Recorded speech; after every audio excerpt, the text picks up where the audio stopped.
শেখ হাসিনা আমি ভালো ছিলাম, বর্তমানে খুব ভাই একেবারে ভাই শেষ ভাই। আগে 50 টাকার ভাড়া আছে না, 100 টাকা গেছেন গা, আধা বেলা গাড়ি চালাইছি 700-800 কাম করে গেছি গা। আর এখন সকাল ভোরে বাইরে হই 200 টাকা মেল করা পাই না।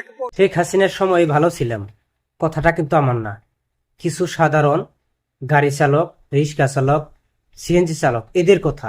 কারণ তারা যখন কাজ করত তাদের তখন যে ইনকাম ছিল তারা সেটা তুলে ধরছে।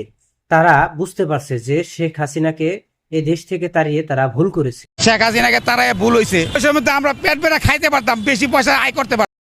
তারাই বলছে যে শেখ হাসিনার সময়ে তারা ভালোভাবে খেতে পারছে, 3 বেলা খেতে পারছে, পরিবারকে সাহায্য সহযোগিতা করতে পারছে, দিতে পারছে। এখন কিন্তু তারা রাতেও ঘুমাতে পারছে না ঠিক মতন, তাদের জীবিকা নির্বাহ করতে পারছে না। তাদের যে কষ্ট, তাদের যে বেদনাটা, এটা কিন্তু ডক্টর মোহাম্মদ ইউনূস বুঝতেছে না।